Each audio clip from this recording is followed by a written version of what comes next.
Well, that was one interesting ball game. It looked like the Rockies had it in the bag, and then a classic Coors Field ball game as the Los Angeles Dodgers come from behind to win this one by a final score of 11-9. They improve, as I said, to 45-29. The Rockies fall to 25-47. We'll break it down on tonight's episode of your Locked On Crossover Postcast with my guy, Pete Fox. Let's get into it.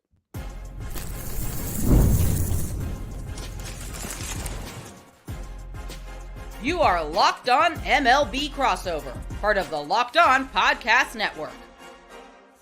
Your team every day.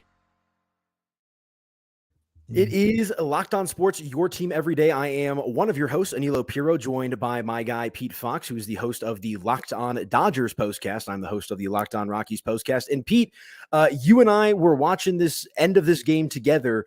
And this is what I like to call a Coors Field classic, as the Dodgers come from behind 11-9 with a pretty impressive victory as the Rockies blow yet another heartbreaking game.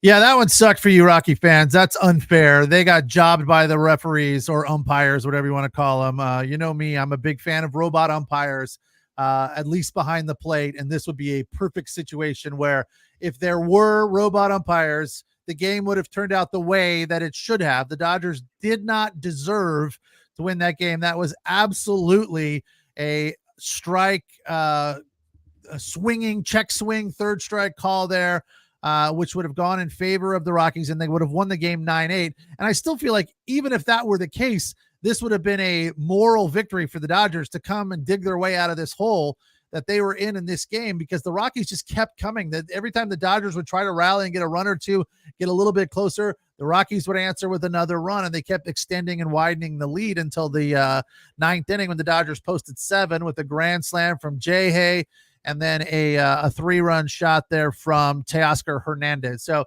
Teoscar Hernandez should have struck out, but instead he hit a 3-run home run. And I don't even know that it was a terrible pitch. It was just a nice piece of hitting from Teoscar Hernandez. So the Dodgers steal one here for sure, but it's absolutely what you get at Coors Field. So I don't think we should at all be surprised at the way this one turned out. Yeah, it's never a dull moment. As you see, we got the comment here from Craig. Dodgers come roaring back. That is an understatement. And I'm happy that we're in agreement that despite the Jason Hayward grand slam there that, got it to a 1-run deficit for the Dodgers, they did get a little bit of a break from the umpiring here tonight, which is, it's just that's how it's going to go. But just a shameful job on the Rockies end. I can attest to this. Their bullpen has been an absolute disaster. And really, they just spoil another solid start from their starting pitching. This has been the theme all year.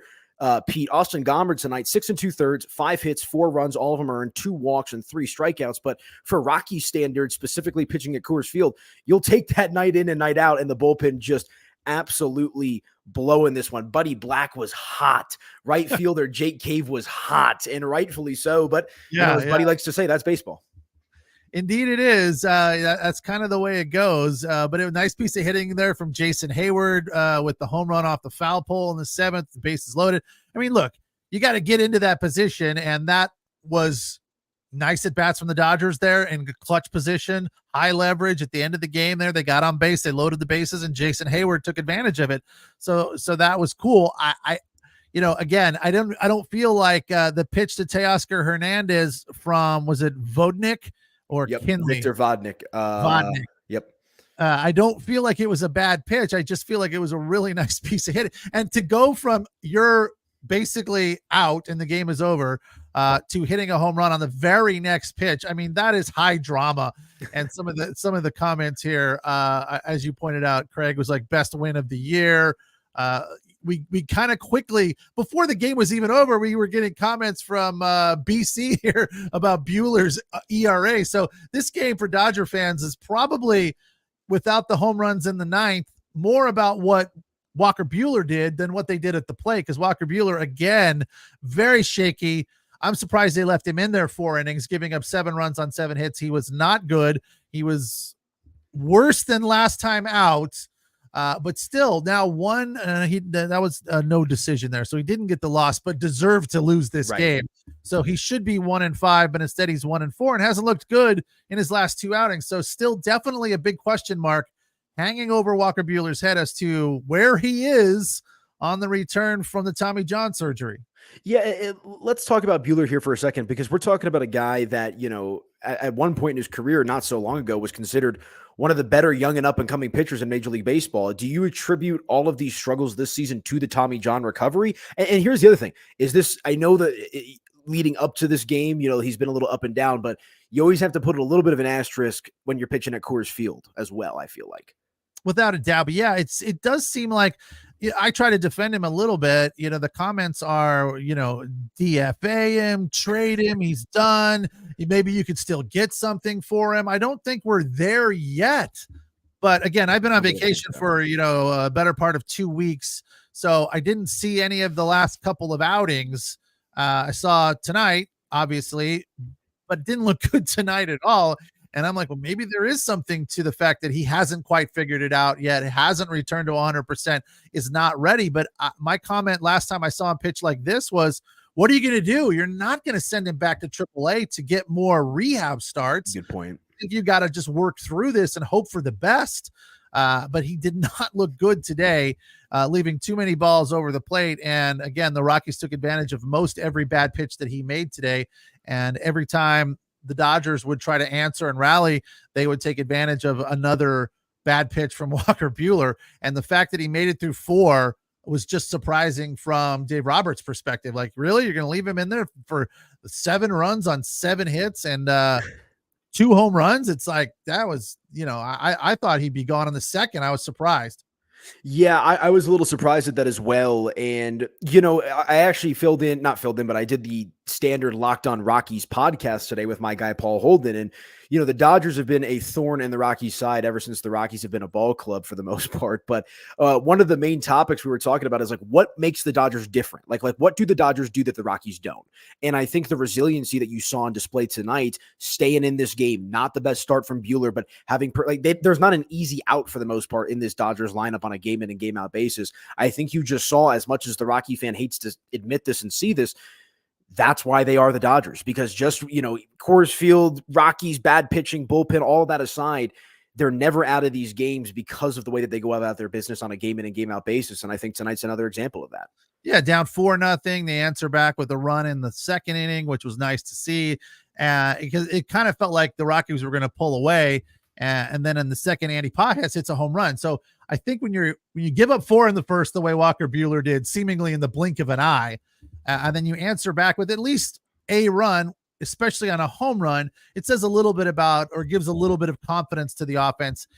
So I like the fact that the Dodgers kept coming. Shohei Ohtani, a home run in this one. He had a pretty decent game. And, of course, the other thing that Dodger fans are all kind of maybe not vocalizing, but worried about is what the absence of Mookie Betts is going to be. And one of our BC commented that, who needs Mookie Betts, right? Yeah. I think a lot of people that aren't necessarily close to the Dodgers and don't follow them regularly think that's the feeling. It's like, so what if Mookie Betts is hurt? The Dodgers are embarrassingly rich with talent, so they don't need Mookie Betts. It's not a problem. But I think Dodger fans in the the back of their mind and their heart of hearts are very worried about what this all means. And Shohei Ohtani needs to pick it up, basically, pick up the slack for the absence of Mookie Betts. And he's clearly capable of that. 2 for 5 tonight with 2 RBI and a home run. Will Smith was 0 for Freddie Freeman, who's really been up and down. He'll go through a streak of 3 or 4 games where he's good. And then he'll go ice cold for a couple of games. So I feel like, yes, the Dodgers have more talent than most, and Mookie Betts being hurt shouldn't be a problem, but Dodger fans don't look at it that way. They're saying this is definitely something we are going to worry about, whether the rest of you like it or not.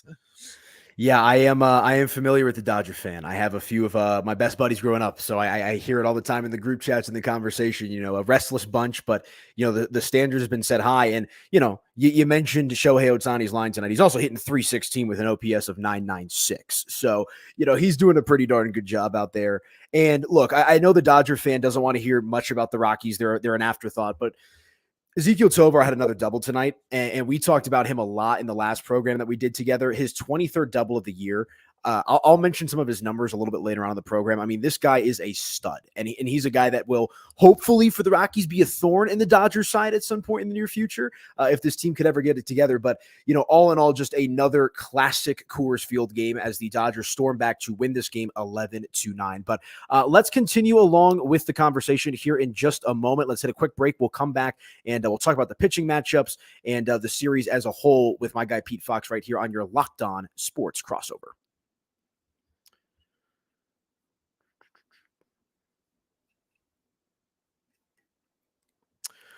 All right, guys, let me tell you about our friends over at Game Time real quick, because Game Time is the best place to get your tickets without a doubt. Game Time is an authorized ticket marketplace of Major League Baseball, which makes getting tickets faster and easier. Prices on the Game Time app actually go down the closer it gets to first pitch, and with killer last-minute deals, all-in prices, views from your seat, and their lowest price guarantee, Game Time takes the guesswork out of buying Major League Baseball tickets. Let me tell you about some of my favorite features with Game Time, guys, because their last-minute deals, you can save up to 60% off buying last minute for sports, concerts, comedy, and theater. And look, I know a majority of you who are in this chat right now or watching this show are probably going to want some Dodgers tickets or probably going to want some Rockies tickets, but you can get your concert tickets, comedy, and theater with our friends at Game Time. They're flash deals. You can save even more with exclusive in-app deals on select seats ahead of the game or the event, or you can go with a zone deal, which is where you can save even more when you choose a section and let Game Time choose the seats for you. You can also get a panoramic view of your seat in the Game Time app before you buy, and the lowest ticket price guarantee, or Game Time will credit you 110% of the difference. Game Time ticket coverage as well, guys. Your purchase is covered with the most flexible customer service policy in the ticketing industry. Take the guesswork out of buying Major League Baseball tickets with Game Time. Download the Game Time app, create an account, and use code LOCKEDONMLB for $20 off your first purchase. Terms apply. Again, create an account and redeem with code LOCKEDONMLB for $20 off. Download Game Time today. Last minute tickets, lowest prices guaranteed. And while I'm here, let me tell you as well about our friends over at Supply House, because you can get supplies from the site that's made for the skilled trades, supplyhouse.com. Supplyhouse.com is the reliable way to order plumbing, HVAC, and electrical products online. Their easy-to-use website is packed with helpful resources on the latest product info to help you get the job done right. Shop a complete inventory of over 200,000 parts from over 400 top brands and get your order delivered right to your door with fast shipping from coast to coast. Need help with an order? Get expert support and industry-leading service from the friendliest folks in the business, and talk to a real person every time. Pros in the skilled trades can get a competitive edge by joining SupplyHouse.com's free TradeMaster program. Every TradeMaster gets access to a dedicated phone line, free shipping, and discounts on every single order. Join the thousands of trade pros already benefiting from their free membership at SupplyHouse.com/TM and order plumbing, HVAC, and electrical supplies from anywhere with just a few clicks at SupplyHouse.com.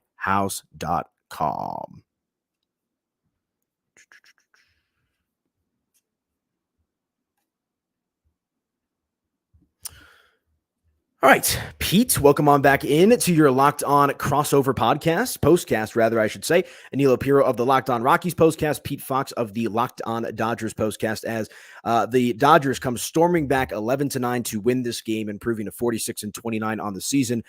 Big-time clutch grand slam from Jason Hayward. It's sometimes it's funny to me, Pete. Every time I see Jason Hayward, I was watching I think yesterday's game with my dad for a little bit, and he's like, he's still in the league. And he's one of like those rehab assignments for the Dodgers, still getting some juice out of the veteran, but a clutch grand slam to set up ultimately a big comeback victory for them. Yeah. And I think that's one of the reasons they keep him around, because he has the capability of doing that. Right. What was the guy that Philadelphia Philly Chase, what was that guy's name? Chase Utley. Right. Yeah. They had him around for more years than a lot of people thought they should because of that very thing. Now, Chase Utley's not a guy that hits home runs like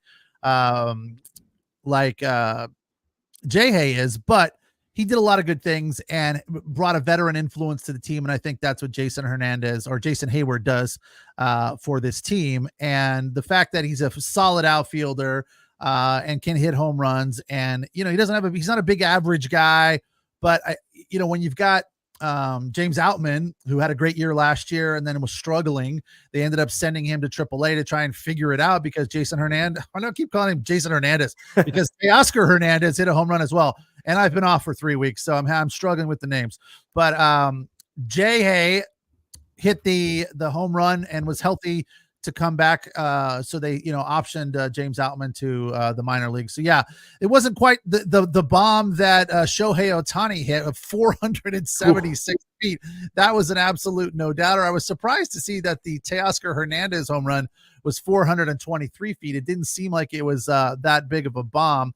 But the one that Brenton Doyle hit was right around that same distance at 427 feet. I guess all of these things are very typical for Coors Field and for you Rocky fans, right? Yeah, and I'll never forget when the All-Star game was here, and what was that, 2021. I was working at his media, and obviously I'm happy to be at an All-Star game in general, but I made sure I was in my seat for when Shohei Ohtani was up to hit in the home run derby. And it's funny because you get little shades of that whenever these games are played at Coors, and it really was the game of the long ball. In the bottom of the first, the Rockies get their first couple of runs off a pair of doubles from Ezekiel Tovar, his 23rd of the year, as I mentioned. Ryan McMahon, the California product as well, his 16th double of the season, of the season. And they get a sacrifice fly, their 4th run home. But then it's an Andy Paez home run in the second. It's an Eleris Montero also in the second. Shohei, as you alluded to, Brenton Doyle in the 4th inning. I mean, it was just on and on and on. Shohei, another one. It was a home run barrage tonight at Coors Field. Yeah, the fact that the Dodgers worked their way back into this one was quite exciting, and it's good for their confidence. I feel like anytime the Dodgers pull this off, most people are upset and ticked off, and like, what else would you expect from this loaded team, especially at Coors Field in Colorado? But this team definitely lately has been going through struggles. This is their 3rd win in a row, but they dropped 2 of 3 to the Royals, which was surprising. Is that right? No, they won 2 of 3. No, they won 2 of 3. They got swept by the Rangers, I think. That's right. Yeah. So the Rangers were a good team, but it feels like at any given time, this Dodger team can drop 3 or 4 in a row, and it doesn't really matter who the opponent is. As I was away on vacation, I was really excited to see the fact that they went into New York and beat the Yankees 2 out of 3. Now, I looked leading up to that game. I looked at the Dodgers schedule and I went back 2 or 3 weeks and I was like, they haven't played anybody good. This Yankee series is going to be the first series against a good team that they've played. So nothing personal, but the Rockies aren't really a tough challenge, but they do play hard, whether it's in LA or in Colorado. And they definitely, give the Dodgers their, as you put it, Aniello, they're definitely a thorn in the Dodgers' side. Even when the Dodgers win, they don't roll over and go away quietly. They don't make it easy on the Dodgers. So these games, I think, when they are able to rally and come back, it does a lot for their overall confidence. And not that the Dodgers need help with their confidence, but I feel like if you're in deep with this team the way I am and the way the fans are that are here on the comments and that watch us every night on the postcast, this Dodger team doesn't necessarily have that dominant confidence that you would expect from this lineup, especially with Mookie Betts being hurt for the next 5 to 6 weeks. So this kind of win does a lot to build that confidence up and down the lineup, both, for the team as a whole and for the players individually that had big performances in this game. Yeah, and I think when it comes to confidence for the Dodgers, right, I feel like with the guys that they do have, especially when Betts is in the lineup, it's much more of a sly confidence. I look at the Yankees, right, and you've got big personalities. You've got Juan Soto. Aaron Judge has started to embrace that. I feel like guys like Freddie Freeman, Mookie Betts, and all those guys a little bit more low key. And so maybe you don't see it through the passion all the time. But again, tonight is just the latest example of when this team needs to flip a switch. And yes, it is against the Rockies. They're still able to do that. So all in all, I think just another look. I know the Phillies have been red hot, but I still think regardless of how good Philly's been, regardless of how good some of these teams have been in the National League, the Dodgers are still going to be the team to beat when it all is said and done, just like they typically are. So we'll see how the rest of this series and this season plays out. But real quick on the Rockies too, man, like I talked about this on last night's Locked On Rockies postcast. And I know you and I think I mentioned it in the first segment as well. Like they're 25-48 and they're 11 games back of a wild card spot. Miami's 12 games back. The team the longest gap ahead of the Rockies is the Cubs at a game and a half back. So it's like you've got this hyper competitive National League, right? You've got Atlanta, St. Louis, Arizona, and San Francisco, the Mets, the Nationals, all in the mix. And then it's like you've got just a big line and the Rockies and the Marlins. It's hard for the fans to get excited about anything, but I will say this. Like I said, Ryan McMahon, a good game tonight. Elias Diaz due to come off the injured list. I do get curious to see if the Rockies end up, dangling some of these guys out there on the trade block as well. I got a quick question for you, which we can answer after the break. Here's the tease. I got a tease. I got a good tease for you. But I feel like this Dodger game, this win for the Dodgers, can go a long way in building confidence, not tomorrow or the next day, but in a month or two into the playoffs. When it's something, if they do this, and I'm sure they will, multiple times throughout the season, you can flash back to it. Remember what we did there in Colorado when we were down and we scored 7 in the ninth? It's possible, that kind of a thing. I want to ask you how you think it might affect the Rockies, and we'll do that next. Okay.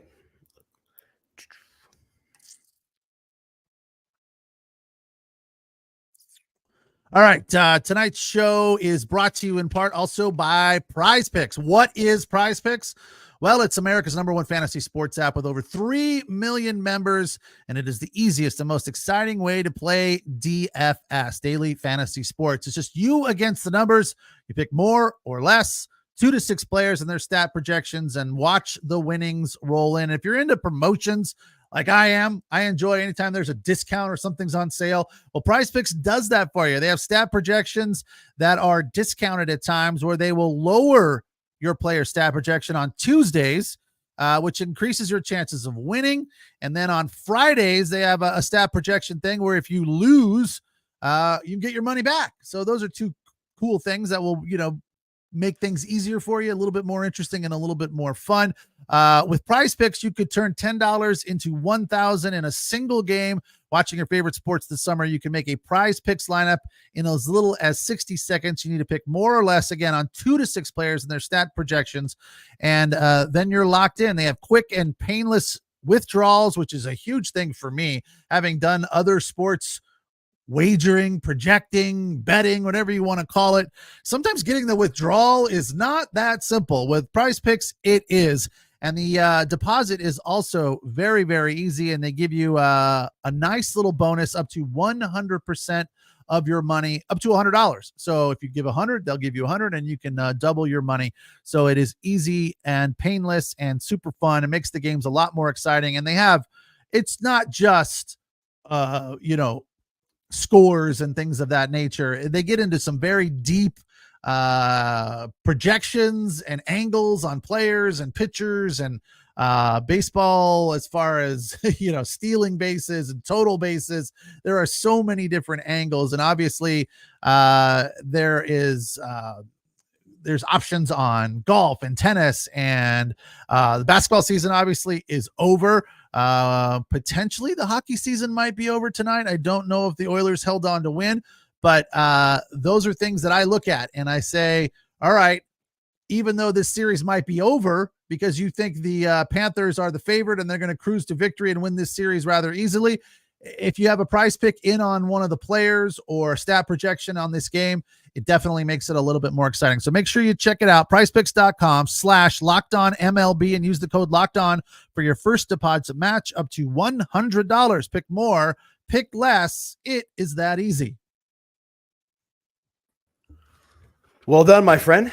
And I'm sure you could have got some good action on the Dodgers tonight if, when they're down but not out, and they come back to storm back and win 11-9 tonight. So what was that question? Speaking of storming back, the Oilers are trying to do it against the Panthers. Ooh. They were down 3-0. They win again tonight to make it a 3-2 series. So those Edmonton Oiler fans north of the border are clinging to life.